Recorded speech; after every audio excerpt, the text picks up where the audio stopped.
श्री भक्ति वैभवपुरी गोसाई महाराज जी का आविर्भाव गंजाम जिले में हुआ था और पट्टनायक परिवार कायस्थ होते उस परिवार में हुआ था और इनके परिवार के जितने भी सब लोग हैं वो सब श्री संप्रदाय में पहले से ही दीक्षित थे। तो जैसे हम लोग सुनते हैं श्री वेंकट भट्ट का, प्रबोधानंद सरस्वती और वेंकट भट्ट और तिरुमल भट्ट तीन भाई थे, पहले तीनों श्री संप्रदाय में ही दीक्षित थे, किंतु बाद में श्री चैतन्य महाप्रभु जब उनके यहाँ पर गए और उन्होंने कृष्ण की उत्कर्षता का वर्णन किया, सिद्धांत तत्व वेदेपि श्री से कृष्ण स्वरूपयो रसेन उत्कृष्यते कृष्ण रूपम ऐसा रसिति, और उसके बहुत सारे प्रमाण भी दिए जो हम लोगों ने सुने थे कि लक्ष्मी देवी नारायण को छोड़ करके ब्रज में क्या करने आई, क्यों तपस्या कर रही हैं। तो वेंकट भट्ट जी ने कहा कि सिद्धांत रूप से तो कृष्ण और नारायण में कोई भेद नहीं है, तो इसमें कोई लक्ष्मी जी का कोई दोष तो होता नहीं है। तब महाप्रभु ने कहा कि दोष नहीं होता है, किंतु गोपियों ने तो ऐसा नहीं किया। तो फिर वेंकट भट्ट उत्तर नहीं दे सके। तब श्री चैतन्य महाप्रभु ने बताया कि देखो रस विचार क्या है, और कृष्ण ही स्वयं भगवान है और नारायण इत्यादि उनके अंश हैं, और रस विचार की दृष्टि से कृष्ण का भजन ही सर्वोत्तम है। और उसमें भी मधुर रस की महिमा का वर्णन किया। तब उनके जो श्री वेंकट भट्ट हैं और उनके जितने भी परिवार के लोग हैं वो सब उन्होंने श्री संप्रदाय को छोड़ करके फिर गौड़ी संप्रदाय के अनुसार मधुर भाव से भजन प्रारंभ किया। श्री संप्रदाय में क्या है, ऐश्वर्य भाव है, भगवान के प्रति ऐश्वर्य भाव है, संभ्रम बुद्धि रहती है, किंतु जो ब्रज की भक्ति है उसमें क्या होता है, लौकिक सद्बंधुवत भाव रहता है। ऐश्वर्य भाव के द्वारा ब्रज में भक्ति नहीं हो सकती। तो इस प्रकार से जो हम लोग श्री वेंकट भट्ट के विषय में सुनते, उसी प्रकार से इनका भी कुछ ऐसी कथा है। इनके परिवार के लोग भी पहले श्री संप्रदाय में ही दीक्षित थे, उनसे ही भजन करते थे, किंतु श्रील प्रभुपाद जी के एक आश्रित थे भक्त, उनके साथ में इनका विचार विमर्श होता था। तो जब उन्होंने कृष्ण की भक्ति के विषय में बताया तो ये थोड़ा आकर्षित हुए। फिर उन्होंने कहा कि आप एक बार हमारे गुरु जी के दर्शन करने के लिए चलिए। तो वो उनको लेकर के श्रील प्रभुपाद के पास में गए थे, और सब श्रील प्रभुपाद की तो वीरवती हरि कथा सभी लोग जानते ही हैं। कितने सारे ऐसे प्रभुपाद जी के जितने भी पार्षद हैं वो सब हरि कथा के प्रभाव से ही आकर्षित होकर के आए। एक बार जो श्रील प्रभुपाद के दर्शन कर लेता था और उनकी हरि कथा को श्रवण कर लेता था तो मानो वो उनका ही होकर के रह जाता है।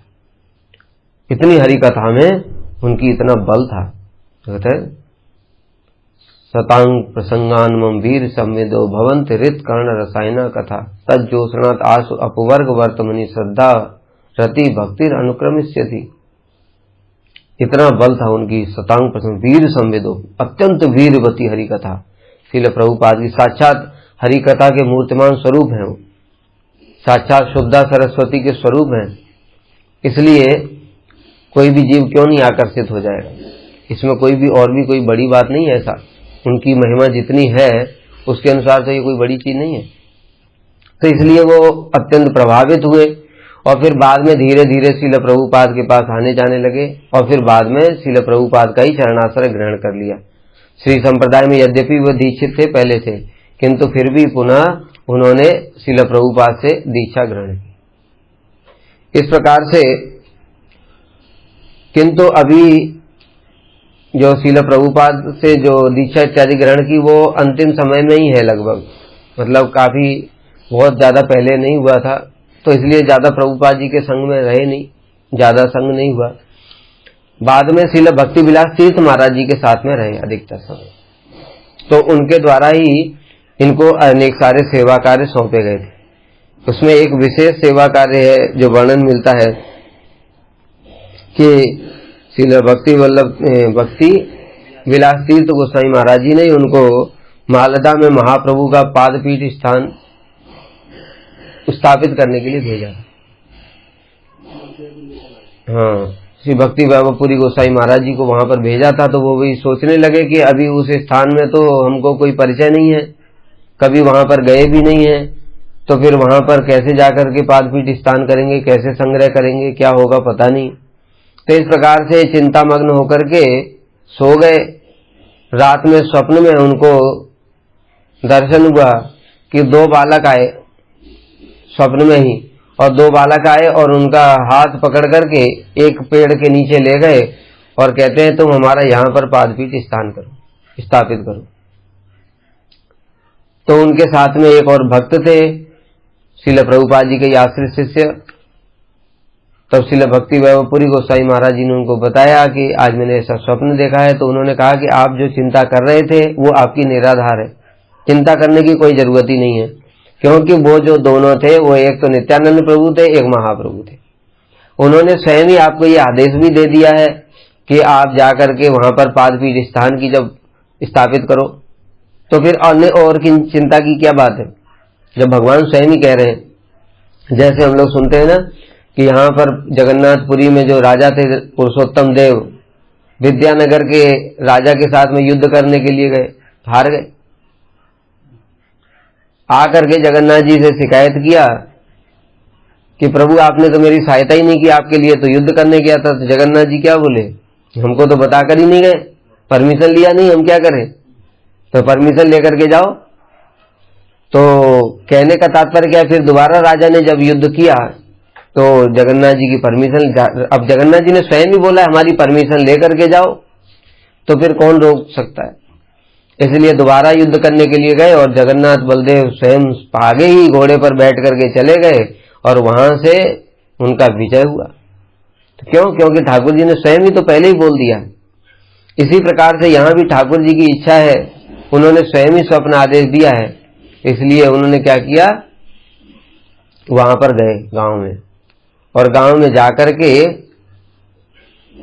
वहां के गांव वालों से मिले और उनको हरि कथा सुनाई, महाप्रभु की महिमा सुनाई, रूप गोस्वामी सनातन गोस्वामी की महिमा सुनाई। उस स्थान वो जो है रूप गोस्वामी सनातन गोस्वामी का ही तो है। वहां पर श्री रूप गोस्वामी सनातन गोस्वामी ने 8 कुंड की स्थापना की थी, वहीं तो मालदा में है ना, वहां पर वही है शायद, वही तो पादपीठ है, महाप्रभु का पादपीठ। तो जहां पर श्री रूप गोस्वामी सनातन गोस्वामी रहते थे,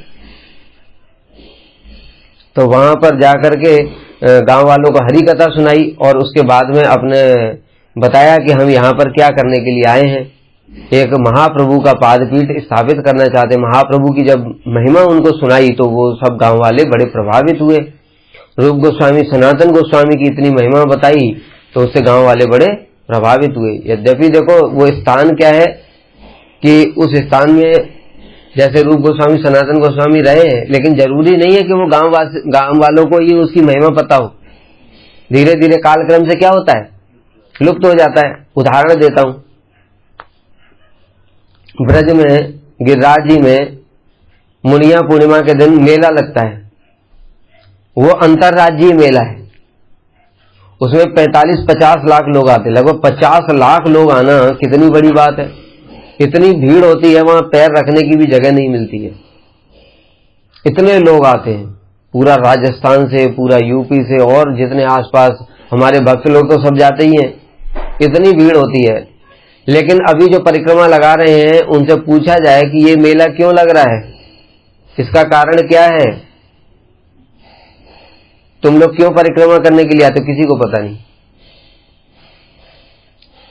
मेला क्यों लगता है, वो मेला लगता है कि मुनिया पूर्णिमा के दिन श्रील सनातन गोसाई पाद जी ने अप्रकट लीला की थी और सारे ब्रज में श्रील सनातन गोसाई पाद जी बड़े बाबा के नाम से प्रसिद्ध थे।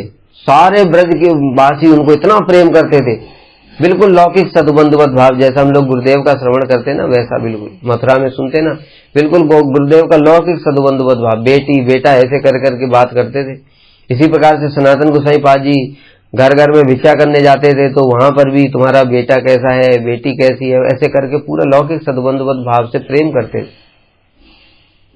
सारे ब्रजवासी इतना प्रेम करते थे। जब श्री सनातन गोसाई पाद जी ने शरीर छोड़ दिया, उस समय सब ब्रजवासियों ने मिलकर के उनको कंधे पर लेकर के गिरिराज जी की परिक्रमा की थी, गिरिराज जी की परिक्रमा की और मुंडन कराया था। और उसी उपलक्ष्य में प्रतिवर्ष जब भी वो मुनिया पूर्णिमा आती थी तो सारे ब्रजवासी फिर क्या करते थे, सनातन गोसाई पाद जी के लिए वो मुनिया पूर्णिमा मनाते थे और परिक्रमा करते थे गिरिराज जी की। वो प्रथा धीरे धीरे चलती आई और चलती आई, 500 साल हो गए, लोगों को पता ही नहीं है होता क्यों है। और क्या है, बस मेला है, गिरिराज जी में मेला लगेगा, वो मेले के लिए जा रहे हैं, लेकिन उनको मूल में पता ही नहीं कि यहाँ क्यों मेला लग रहा है। इसीलिए सनातन गोसाई पाद की महिमा है। उसी प्रकार से जो स्थान होने पर भी उस स्थान के लोगों को कुछ धीरे धीरे कालक्रम से क्या होता है, लुप्त हो जाता है, पता ही नहीं चलता है कि रूप गोस्वामी सनातन गोस्वामी। भाई गांव वाले क्या जानते हैं, हमारे जो गुरुदेव हैं उनके गांव वालों को पता है कि युगाचार्य हैं, वो राधा जी की रमण मंजरी है, पता है उनको कुछ? अगर बताया ना जाए तो कैसे पता चलेगा? वो तो क्या पुलिस में थे, बहुत अच्छे थे, और क्या कहते हैं सारा क्लास में फर्स्ट आते थे, पढ़ाई में लॉन्ग जंप हाई जंप जितना खेल कूद सब में फर्स्ट आते थे, बढ़िया थे। रामायण उनको बचपन से ही याद थी, इतना तो बस, इससे ज्यादा और कुछ नहीं। क्या जानते रमण मंजरी क्या होता है? कौन जानता है? औरों की तो बात छोड़ दो, हमारे गुरुदेव के विषय में जब सेवा कुंज के पुजारी को स्वयं श्रीमती राधा रानी ने आदेश, स्वप्न आदेश दिया, तो क्या वो उनकी महिमा को समझ पाए? इतना जरूर समझ गया ये विशेष है, महापुरुष है, लेकिन वो किस भाव से रूपानुग क्या होता है, रूप मंजरी कौन है, और उनके अनुगत्य में ये रमण मंजरी सेवा करती हैं, और वो सेवा कैसी है ये जानते हैं क्या? बोलो, उनको तो स्वप्न दिया राधा जी ने, तो भी क्या जानते हैं क्या? तो इसलिए ये आवश्यक नहीं है कि वो जो लोग हैं जहां पर वो रह रहे हैं वो सब जाने ही। ये तो महाप्रभु की बड़ी बड़ी विशेष कृपा है जिसके ऊपर मैं वही धारा में आ गया, नहीं तो बड़ा मुश्किल। तो इस प्रकार से उन्होंने जब वहां रूप गोस्वामी, सनातन गोस्वामी, श्री चैतन्य महाप्रभु उन सब की महिमा सुनाई तो गांव वाले बड़े प्रभावित हुए और देखा कि ये लोग तो साधु अच्छे हैं। तो उन्होंने कहा फिर कि हम अपने इसलिए इस उद्देश्य से आए हैं कि यहाँ पर श्री चैतन्य महाप्रभु का पादपीठ स्थापित किया जाए। उससे क्या है, लोग यहाँ पर दर्शन करने के लिए आएंगे। तो गांव वाले बड़े प्रसन्न हुए कि अच्छे काम के लिए आए, इसलिए उनको पादपीठ स्थापन करने के लिए उनको अलाउ कर दिया, उनको सहमति प्रदान कर दी। तो स्थान भी दे दिया, सहमति भी प्रदान कर दी, तो उन्होंने फिर पादपीठ की स्थापना की। इस प्रकार से श्री चैतन्य महाप्रभु ने, देखो उनके लिए क्या सेवा कार्य रखा हुआ है, श्रील प्रभुपाद ने उनके लिए इस प्रकार से सेवा कार्य रखा हुआ था। फिर राय रामानंद गौड़ी मठ जो है कहां पर, गोदावरी के तट पर, गोदावरी के तट पर जहां पर श्री राय रामानंद संवार हुआ था, वहां पर भी उनको श्री भक्ति विलास तीर्थ गोसाई महाराज जी ने भेजा था। वहां पर रहकर भी उन्होंने कई दिन सेवा की, और वहां का जो नाट्य मंदिर है और जो ठाकुर जी के लिए भोगशाला है, वो सब निर्माण कार्य में उन्होंने भक्तों को बोल करके वो कराया। उससे पहले वहां पर बहुत कम स्थान था, तो वो सब उन्होंने कराया। और वहीं पर जब रहते थे उनकी देखो कैसा सेवा वृत्ति था, कैसा सेवा भाव था, अद्भुत सेवा भाव। पता है वहां पर पास में ही एक स्टेशन था, कौन सा, राज सुंदर, क्या नाम था, राजमुंदरी। वो पास में ही राजमुंदरी एक स्टेशन है जहां पर कि अगर लोग भक्त लोग आते हैं तो वहां पर रुकते, ट्रेन रुकती है।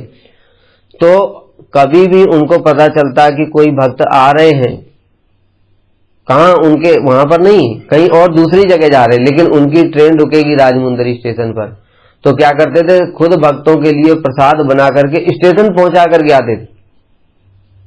अगर मान लो समय है तो उनको बुला करके मठ में ले आकर के सेवा करते थे, लेकिन अगर समय नहीं है, मान लो ट्रेन रुकेगी नहीं ज्यादा देर, तो फिर क्या करते थे, भक्तों के लिए स्टेशन पर स्वयं प्रसाद बनवा करके पहुंचाते थे। इस प्रकार से देखो उनकी सेवा वृत्ति है ना। हमारा महाप्रभु के जो संप्रदाय है उसका सबसे बड़ा वैशिष्ट्य ही है सेवा वृत्ति। मंजरी भाव का मतलब ही है सेवा। कैसी सेवा, देखो मंजरी भाव में अंतर्निहित क्या चीज है, इस बात को समझना पड़ेगा। कैसी, किस उच्च कोटि की वो सेवा वृत्ति है कि मंजरी भाव से सेवा कौन करते? क्योंकि जो सखियां हैं उनका भी जो निवृत्त निकुंज इत्यादि जो गूढ़ लीलाएं हैं उनमें प्रवेश नहीं है। तो फिर ये जो मंजरी भाव से जो सेवा करना चाहता है उसका कैसा भाव है कि एक क्षण के लिए भी, अर्थात जब राधा कृष्ण अकेले हैं, जहां पर सखियों का भी प्रवेश नहीं है, वहां भी हम सेवा नहीं छोड़ेंगे। जिसके अंदर इस प्रकार का भाव नहीं है वो मंजरी सेवा कैसे कर सकता है बताओ जरा? खाली बोलने से क्या हो जाएगा? बोलने से कुछ नहीं होगा।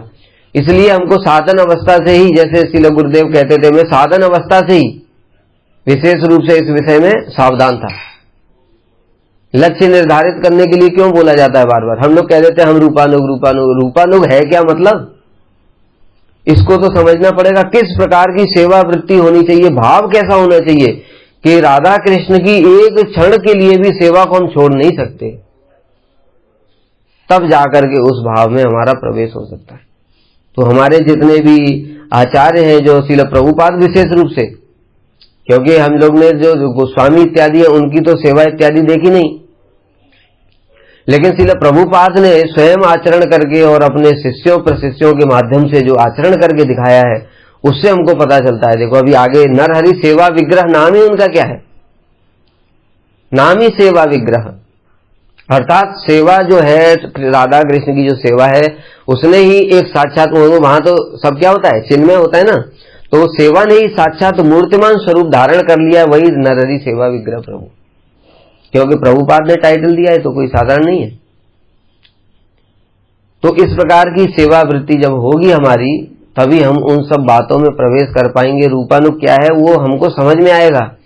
ऐसे भले ही हम बुद्धि से समझ लें उसका लाभ नहीं होगा, कसरती भक्ति हो जाएगी।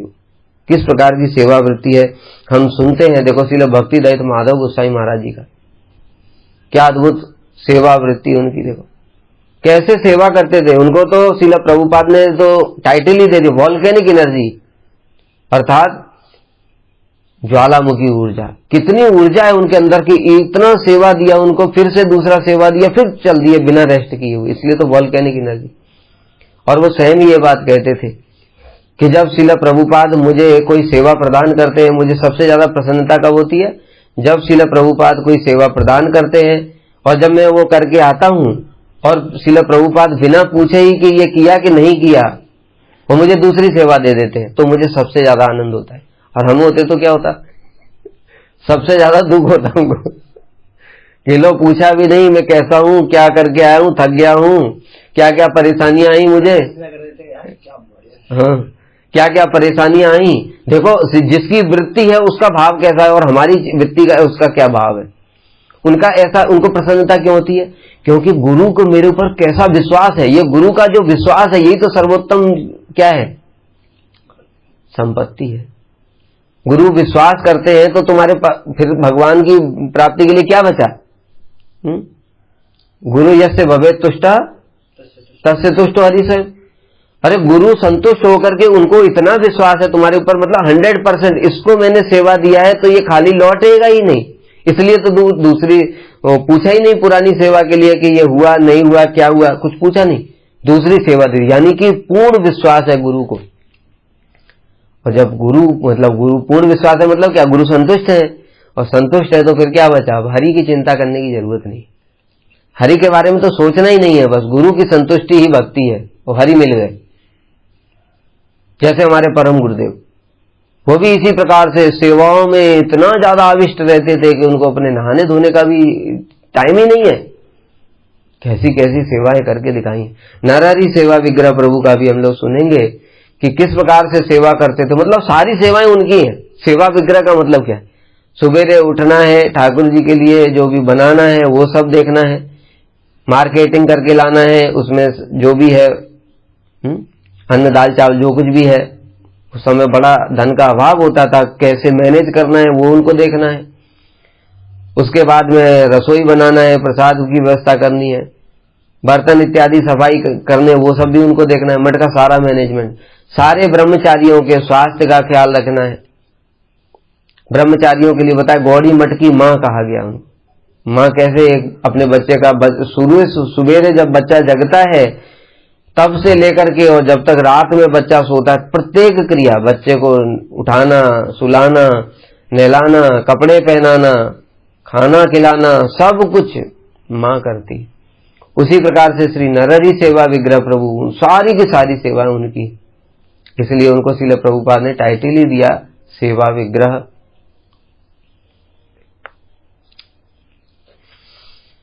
उन्नीस ईस्वी में श्री भक्ति सर्वस्व गिरी गोस्वामी महाराज जी ने उनको संन्यास प्रदान किया था। अपने गुरु भ्राता श्री भक्ति सर्वस्व गिरी गोस्वामी महाराज जी से उन्होंने संन्यास ग्रहण किया था।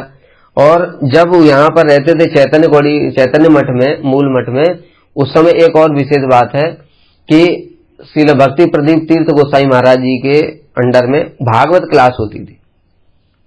भागवत के लिए भक्ति प्रदीप तीर्थ गोस्वामी महाराज जी कौन थे? जो भक्ति विनोद इंस्टीट्यूट श्रील प्रभुपाद ने स्थापना की थी, उसमें भी क्या थे? वो हेड थे, वो भी हेड थे और उसमें सारा पढ़ाई इत्यादि का कार्य देखते थे। इसके अलावा जो मठ में भी भागवत क्लास चलती थी, उसमें भी वो हेड थे। तो उन्होंने जब देखा इनकी रुचि, श्रील भक्ति वैभवपुरी गोस्वामी महाराज की रुचि भागवत में बहुत अधिक है और उनका प्रवेश भी बहुत है, तो इनको क्लास का मॉनिटर बना दिया। तो जब भी कभी जैसे किसी सेवा के कारण श्रील भक्ति प्रदीप तीर्थ गोस्वामी महाराज जी बाहर जाते थे, तो उस समय ये मॉनिटर थे, क्योंकि तो ये क्लास लेते थे। जैसे बच्चे को बोल जाते ना टीचर कि तुम थोड़ा पढ़ा लेना, तो इस प्रकार से वो वहीं से क्लास लेते थे। और यही जो उनको जो प्रारंभ में ये जो सेवा प्राप्त हुई, वही सेवा इनके जीवन भर आगे चल करके बहुत सेवा किया उससे, यही उनकी प्रधान सेवा भी रही। 1966 में संन्यास ले लिया भक्ति सर्वस्व गिरी गोस्वामी महाराज। उसके बाद 1977 में ये जो इनका आश्रम है, क्या नाम है, श्री चैतन्य चंद्राश्रम, उसकी स्थापना की थी। क्या श्री कृष्ण चैतन्य मिशन, इसकी स्थापना की। और उसके पश्चात में जो इनका प्रचार का जो मुख्य वो था मीडियम, वो क्या था? भागवत कथा। इतनी सुंदर भागवत कथा करते थे कि इनके गुरु भ्राता भी बड़े सुनकर के बड़े आनंदित होते थे और आश्चर्यचकित होते, कितना इसमें प्रवेश था उनका। और भागवत कथा के माध्यम से यहाँ पर देखो उड़ीसा में उनका कितना अधिक प्रचार है, यहाँ तक कि उनके मठ में देखो इतने सबसे ज्यादा सन्यासी उनके मठ में इस टाइम। और वो सारे के सारे इतने सारे जो प्रचार हुआ उनका, उसका मुख्य प्रधान जो माध्यम था वो श्रीमद् भागवत कथा ही था।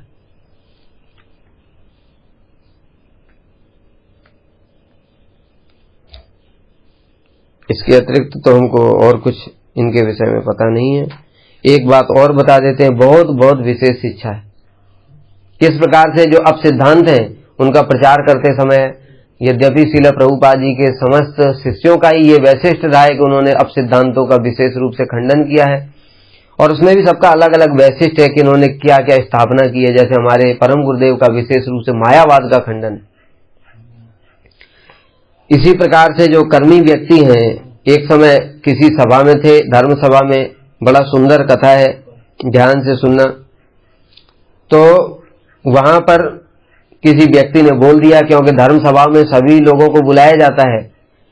क्यों बुलाया जाता है? जिससे कि हमारे गौड़ीय मठ के विचार उनको पता चले और उनका जो सिद्धांत है वो समझ पाए कि ये सिद्धांत हमारा क्या है, ठीक नहीं है, और वो हमारे गौड़ीय मठ के सिद्धांतों को ग्रहण करें। हमारे लगभग सभी आचार्यों ने, श्रील प्रभुपाद जी के अधिकतर शिष्यों ने इस प्रकार से धर्म सभाओं का आयोजन किया है।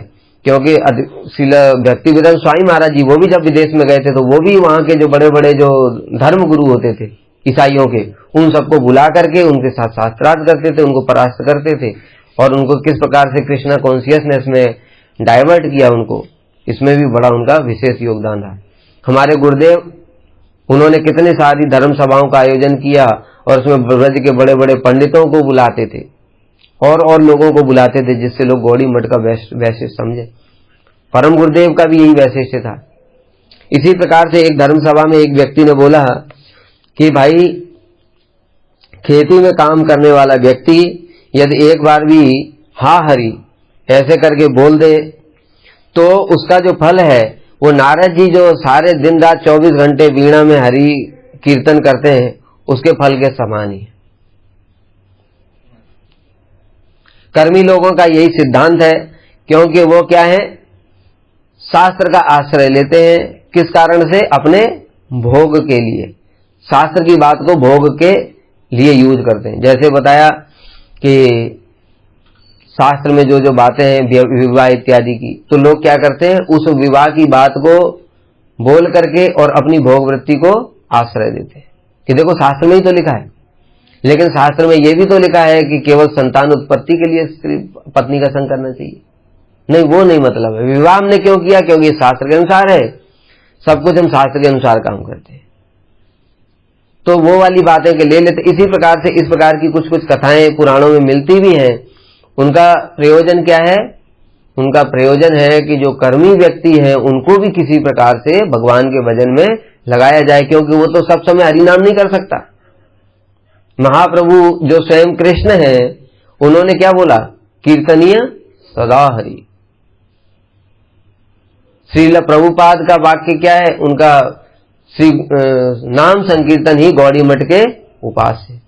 इस प्रकार से स्वयं कृष्ण ही बोल रहे हैं ये बात को कि कीर्तनीय सदा हरि, फिर भी उसका ये खंडन करने का प्रयास करते हैं, क्योंकि भजन करना नहीं है और भोग करना चाहते हैं। भोग कर रहे हैं तो किस प्रकार से लोगों को जस्टिफाई कर दें, इसके लिए इस प्रकार की बातें करते हैं। तो वहां श्रील भक्ति वैभवपुरी गोस्वामी महाराज जी ने उनको पूर्ण रूप से खंडन किया। और ये लोग एक और कथा भी सुनाते हैं इस प्रकार की। कौन सी कथा सुनाते हैं? हमने कई बार सुनी है, अखबार में भी आती है कभी कभी, और भी जगह सुनी है। बचपन में भी किसी ने सुनाया था कि एक बार क्या हुआ, नारद जी थे, उनको अपनी भक्ति का अभिमान हो गया। तो भगवान ने उनके अभिमान को तोड़ने के लिए कहा, देखो नारद, मेरा ये जो भक्त है वो किसान था, वो किसान सारे दिन खेती करता था और इसी प्रकार से बस खेती वेती करने के बाद में एक बार भगवान को स्मरण कर लेता था, बस हो गया। तो कहे नारद जी को कहा कि नारद, ये जो मेरा भक्त है ये मुझे बहुत बहुत प्रिय है। तो नारद जी ने सोचा क्यों प्रिय है भाई? तो नारद जी को भगवान ने एक तेल का दीपक दिया और वो उसमें पूरा तेल ऊपर तक भरा हुआ था। और नारद जी से कहा, जाओ नारद, तुम पृथ्वी का पूरा चक्कर लगा करके एक बार आ जाओ। तो नारद जी गए और पूरी पृथ्वी का एक चक्कर लगाने के बाद में, और हाँ ये तेल क्या है, एक बूंद भी नीचे गिरना नहीं चाहिए। तो नारद जी गए और वो लेकर के दीपक वापस आ गए। जब वापस आए तो नारद जी से पूछा भगवान ने कि नारद ये बताओ, तुमने मेरा स्मरण कितनी बार किया? तो नारद जी ने कहा, प्रभु आपने सेवा दिया था, इतना ध्यान मेरा इसी में था, स्मरण करने का टाइम ही कहाँ मिला, तो कोई स्मरण नहीं किया। तो भगवान ने कहा कि नारद देखो, वो मेरा भक्त है, वो भी मेरा सेवा करता है, लेकिन फिर भी मेरा स्मरण भी करता है। इस प्रकार की या तो ये मनगढ़ंत कथा है या फिर कहीं पुराण में हो भी सकती है कोई ऐसी, उसमें गलत बात भी नहीं है। क्योंकि बताए ना, कर्मी लोग जो होते हैं, जो कर्म में डूबे हुए हैं, घोर कर्म में, उनका उद्धार कैसे होगा? तो भगवान क्या करते हैं, व्यास जी ने क्या किया, विशेष रूप से ऐसे लोगों पर कृपा करने के लिए इस प्रकार की बातें भी कई जगह शास्त्र में बोली हैं, जिससे कि पता चले कि भाई तुम 24 घंटे भोग में डूबे हुए हो, तो कम से कम एक बार तो भगवान का नाम ले लो, उसी से भगवान संतुष्ट हो जाएंगे। धीरे धीरे तुम्हारी सुकृति बनेगी, जैसे अजामिल की बन रही थी, अपने बेटे का ही नाम पुकारते पुकारते उसका उद्धार हो गया। क्रमशः प्रगति हुई कि नहीं हुई? इसी प्रकार से ऐसे जो बद्ध जीव हैं, जिनकी भगवान की भक्ति में कोई निष्ठा ही नहीं है, जो भगवान की भक्ति से करोड़ों योजन दूर है, उन पर कृपा करने के लिए भगवान ने इस प्रकार की बातें भी शास्त्र में व्यास जी के माध्यम से प्रकाशित करी हैं। लेकिन ये लोग क्या समझते हैं, उसको समझ ही नहीं पाते। तो सोचते हैं कि ये भक्ति क्या करते, माला लेकर के घर बार छोड़ दिया, देखो हम यहीं पर रह के, देखो ये कथा सुनो, हम तो यहीं पर एक बार बस नाम लेंगे और हो जाएगा हमारा उद्धार। एक बार नाम लेने से तुम्हारा उद्धार तो नहीं होगा, नरक में तो बहुत जाना पड़ेगा, तुमको दंड मिलेगा। क्योंकि ये लोग नाम भी किस लिए लेते हैं, अपने स्वार्थ के लिए, भोग के लिए लेते हैं। किंतु भगवान फिर भी बड़े दयालु हैं, इसलिए किसी प्रकार से भी मेरा नाम लें कि भक्ति करें, इसके लिए इस प्रकार की कथाएं हैं। किंतु ये वास्तव में ये सत्य नहीं है, ये भक्त लोग जानते हैं। क्योंकि ये जो कर्मी लोग अपना कर्म कर रहे हैं, ये किसके लिए कर रहे हैं? भगवान के लिए नहीं कर रहे, भगवान के लिए नहीं कर रहे हैं। किसके लिए कर रहे हैं? ये अपने लिए कर रहे हैं। तो वो भक्ति नहीं कहलाती। जो कुछ भी अपने लिए किया जाता है वो कर्म कहलाता है, उसका फल अच्छा या बुरा तुमको ही भोगना पड़ेगा। लेकिन नारद जी जो दूसरी ओर जो तेल का दीपक लेकर के भी परिक्रमा कर रहे हैं पृथ्वी की, वो किसका है? वो भगवान की साक्षात सेवा है, भगवान के आदेश से कर रहे हैं, इसलिए उनकी सेवा ही हरि नाम है। उन्होंने नाम नहीं लिया तो भी वो 24 घंटे सेवा हो गई। हमारे श्रील प्रभुपाद और हमारे महाप्रभु और अन्य अन्य जो हमारे गोस्वामी भी हैं, उन्होंने ये सब बात को प्रमाणित भी किया अनेक प्रकार से। हमारे परम गुरुदेव तो स्पष्ट ही कहते थे परिक्रमा के समय में कि तुम लोग अपनी माला रख दो और सेवा करो। गुरुदेव भी स्वयं कहते थे तुम लोग हरिनाम करोगे भी क्या? मैं कह रहा हूं जो मेरे आदेश का पालन करो, हरिनाम तो हम तुम्हारा करेंगे, तो हम उनके आदेश का पालन करेंगे, उससे हमारा हरिनाम हो गया। लेकिन हम खुद हरिनाम करने बैठेंगे तो नाम अपराधी हुआ, ठीक है ना। तो इसलिए जो महापुरुष लोग होते हैं उनकी सेवा में, उनके नाम में, नाम रूप गुण लीला में भगवान के कोई अंतर नहीं है। हमारी अवस्था में ऐसा नहीं किंतु अभी, लेकिन जब भगवान स्वयं ही आदेश प्रदान कर रहे हैं तो वो क्या है? साक्षात भक्ति है। भगवान अर्जुन को क्या बोल रहे हैं? जाओ इनका वध कर दो। इतने सारे महाजन लोग, उनका वध कराया। मन निमित्तम कृतम पापम अपि धर्म, यही धर्म है। और सभी लोगों को जगत, सारा जगत क्या कहते? पांडवों ने धर्म युद्ध किया, कहते कि नहीं? देखो मारा तो सबको अधर्म से ही है, सबको अधर्म से मारा है कि नहीं मारा? लेकिन लोग कहते पांडवों ने धर्म युद्ध किया। धर्म पांडवों के पक्ष में, क्यों? क्योंकि कृष्ण की आज्ञा है, कृष्ण का आदेश है, मारो तो मार रहे। इसलिए कृष्ण के आदेश ही वास्तव में वही भक्ति है। तो इस प्रकार से श्रील भक्ति वैभव पुरी गोसाई महाराज जी ने उस व्यक्ति का इस प्रकार से शास्त्र के प्रमाण दे करके खंडन किया। बोलो श्री भक्ति वैभव पुरी गोसाई महाराज की जय।